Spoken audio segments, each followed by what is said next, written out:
So, what's the story? Well, the story is written by Flint native Christopher Paul Curtis. Okay. About 10-year-old Bud Caldwell, who's an orphan, growing up in an orphanage in Flint.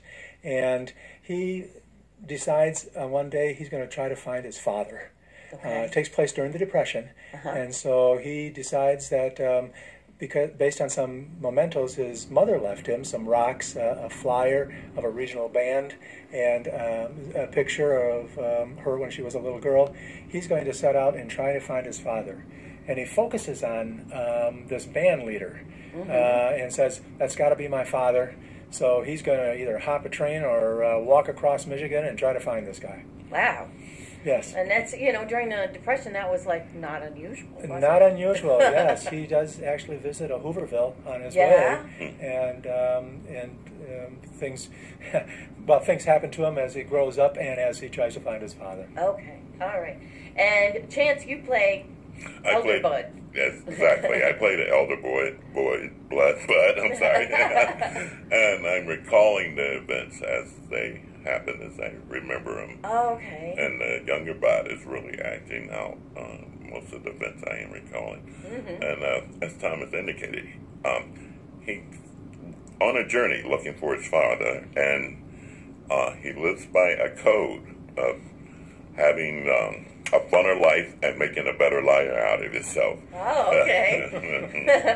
He is 10. Yeah, he's 10 years old. Well, that's pretty cool. And then he travels just through Michigan. Yes. Yeah. Yes. He meets a friend at the library, and she gives him a bunch of books and tells him where to go and that kind of thing. Although she's not expecting him to walk. But he decides he's going to do that, and he has adventures along the way. His best friend Bugs from the orphanage goes on the lam with him. Okay. And they decide to hop a train, and so they go to a Hooverville, and he has his first experience with a girl there, his first kiss. That happens. But the train starts up early, and the Pinkertons are there to keep the guys off the train, and Bud gets lost in the riot, and Bugs takes off on the train, so Bud has to walk across Michigan. Oh, wow. Fortunately, he gets picked up by a Red Cross driver and labor organizer just outside of Flint, and when the organizer says, "Where are you from?" he comes up with a perfect lie. He says, "Grand Rapids." And so the Red Cross driver drives him across the state to Grand Rapids. So does Bud age throughout the play? No? We're just seeing the 10-year-old Bud. We're seeing the 10-year-old Bud. And it takes as remembered by the Elder Bud. That's correct. That's correct. In fact, the Elder Bud is not in the book. When I cast this play, Bud is on every page of the script. Young Bud is on every page of the script, and that's a challenge. My Bud is 12 years old. Right. And so he, seeing that, and also to help it relate to the school children who are coming to a special performance, I decided to have a narrator in the form of older Bud to be able to connect the dots a little bit more for the kids as they watch the play. All right. Now, when you received this, was it in play form, or did you just read the book? No, you found the play. Yeah, the play was adapted by, Reginald Andre Jackson. Andre Jackson adapted the play from the book by Christopher Paul Curtis. Okay. And we're really excited because the author of the book, Christopher Paul Curtis, is coming to our production. Oh, wow. Yeah, we met him at the Flint Literary Conference last July. I took a couple of the cast members because I cast this last June. Oh, wow. Yes, it's been a turn. Well, I've got 10 children in the play, ranging from ages 8 to 15. Oh, wow. Plus 10 adults. That's a challenge. Yeah, it certainly is. But we met Christopher Paul Curtis. He was so gracious, talking with the kids about the characters and such. And we just said, well, would you like to come to the show? And he said, yeah.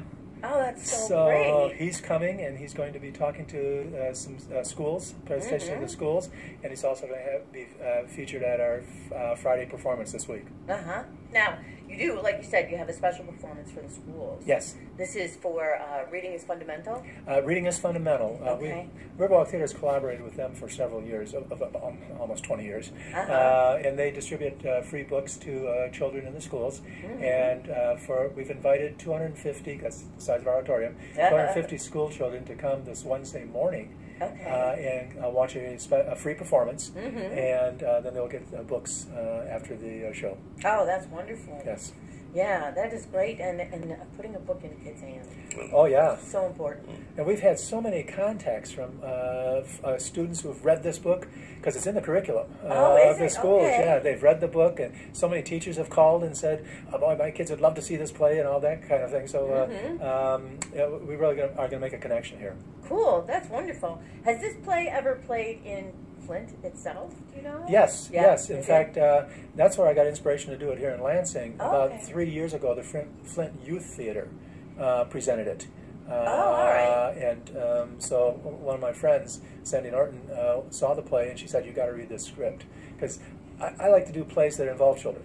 And when I read the script, I said, yeah, we got to do that here.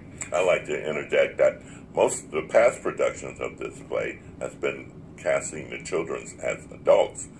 And Tom has taken on the challenge of keeping the integrity of the book and casting children. And that has been a tremendous challenge for him, but he's taken it on. He's had this vision. Yeah. It's always a challenge. Right. And 10 kids is a lot. Yeah, it is. But we got some real talented kids here in town. And we've got these great what do I want to say, chains almost to get these kids into, like All of Us Express. All of Us Express and some of the other places to just bring them up into theater, which is fabulous. Exactly.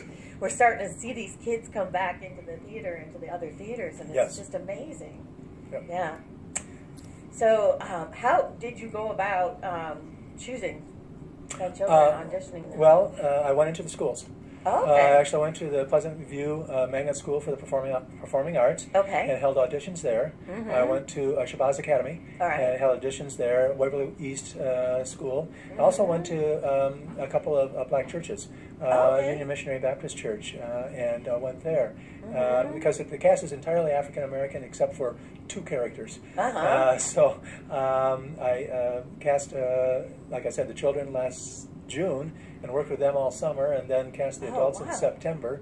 And so you've been on this play for a long time. Oh, forever. Almost a year, yeah. And it's really exciting to see it come to fruition now. Well, that's cool to cast it in June. Then you had all summer with those kids. Yes, yes. And, that is so great. Well, being a former teacher, I know that when you work with kids, they've got to grow into the role as opposed to regular actors that I normally work with, a 6-week rehearsal period.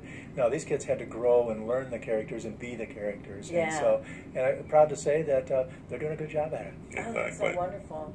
It's exciting to see all those kids. Yes. And that's great. And the chance to work with them as a former teacher must be wonderful. Absolutely. I left teaching in 1988, and I've done 4 or 5 plays since then with primarily kids as casts, and I really enjoy it. You are a gutsy director. I will say that. Now, Chance, what's your background?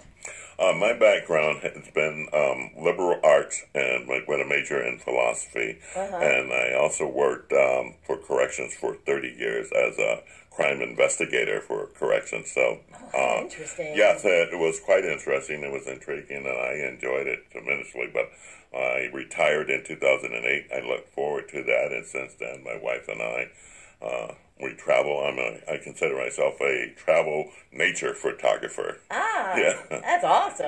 So you are living the dream. Well, living retirement dream. And this is Chance's first time on stage, I believe, also. Exactly, the first time on Seriously? Yes, a very good friend of mine, who's a friend of Tom's also, suggested that I try to audition for the part that he needed someone for it. And I went down to audition, never dreaming that Tom would select me. In fact, I was so surprised when he called me. And here I am. And what's the experience been like? It's just been amazing. I am truly loving the experience because the cast member becomes like family. And Tom also, we are all coming together with one goal, one purpose. And if you see the